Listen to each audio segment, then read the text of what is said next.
Hi friends, உதிரி பூக்கள் பாகம் 27. திருமாங்கல்யம் கோர்க்கப்பட்ட தாலிக்கயிற்றை மஞ்சள் பூசிய தேங்காய் மீது வைத்து ஒவ்வொருடருமாய் ஆசீர்வாதம் வாங்கி கொண்டிருந்தார் ஒரு சுமங்கலி பெண். கொஞ்சம் இப்படி வந்துட்டு போங்களேன், ஒரு முக்கியமான விஷயத்தை உடனடியாக உங்ககிட்ட சொல்லணும். மணவரையில் அமர்ந்திருந்த சசிகுமாரின் காதோறும் குனிந்து கிசுகிசுத்தாள் பவித்ரா. சசிகுமார் முகத்தில் இறுக்கம் படர்ந்தது. பிசுக்கென எழுந்தாள். பவித்ரா தன் காதால் கேட்டதை அப்படியே மெல்லிய குரலாய் சொல்ல சசிகுமாரின் கண்களில் சிவப்பு நிறம் பூத்தது. மார்பு வேகமாய் துடித்தது. பவித்ரா, நீ சொல்றதெல்லாம் உண்மையா? சத்தியமா உண்மைதான். அதோ எதுவும் தெரியாதர் போல நிற்கிறாரே அந்த மனுஷன், அவரை போய் கேளுங்க.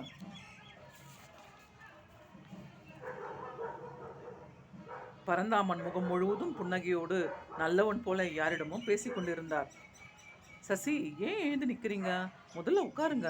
அவனுடைய தோளின் மீது கையை வைத்து அழுத்தினார்.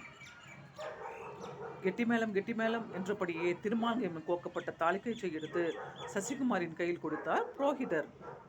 சசிகுமாரின் சிந்தனை முழுவதும் வேறெங்கோ இருந்தது. அம்மாவுக்கும் இந்த ஆளுக்கும் இடையே அப்படி என்ன பகை? அம்மாவை இவர் எதற்காக மிரட்டினார்? நிறுத்துங்க இந்த கல்யாணத்தை! ஆத்திரம் தெரிக்க கத்தினான். மண்டபமே அதிர்ந்தது. அதிர்ந்து போய் அவமானத்தோடு மனமேடை விட்டு அழுதாள் அஞ்சலி. பரந்தாமனின் முகம் பேயர்ந்தா போல் மாறியது. What nonsense! என்னாச்சு சசி உங்களுக்கு? தாலி கட்ட போகிற நேரத்தில் எதுக்காக இப்படி கத்துறீங்க? உங்களுக்கு என்ன பைத்தியமா? பைத்தியம் பிடிச்சிருக்குன்னு எனக்கு இல்லை, உங்கள் டேடிக்கு. எங்கள் அம்மா இங்கேன்னு உன்னோட டேடியை சொல்லு. நீ இந்த கல்யாணம் நடக்கிறப்ப மண்டபத்தில் இருக்கக்கூடாது, சசியோட முகத்திலேயே முழிக்கக்கூடாது, இல்லாட்டி இந்த கல்யாணத்தை நிறுத்திடுவேன் அப்படின்னு எங்கள் அம்மா கிட்ட சொல்லியிருக்காரு. எதுக்காக அவர் அப்படி நடந்துக்கிட்டாரு? எங்கள் அம்மாவுக்கும் அவருக்கும் அப்படி என்ன பகன்னு எல்லாருக்கும் இந்த நேரத்தில் தெரியணும். மண்டப பேணிசத்தில் இருக்க சசிகுமாரின் குரல் கணீர் என்று ஒலித்தது. சசி, வார்த்தைகள் அளந்து பேசு. ஏதோ என் பொண்ணு ஆசைப்பட்டுட்டாள்ன்ற ஒரே காரணத்துக்காக தான் இந்த கல்யாணத்துக்காகவே ஒப்புத்துக்கிட்டேன். ஏன்னா நீ ஒரு அனாதை. இந்த பானுமதி உன்னோட அம்மாவே இல்லை.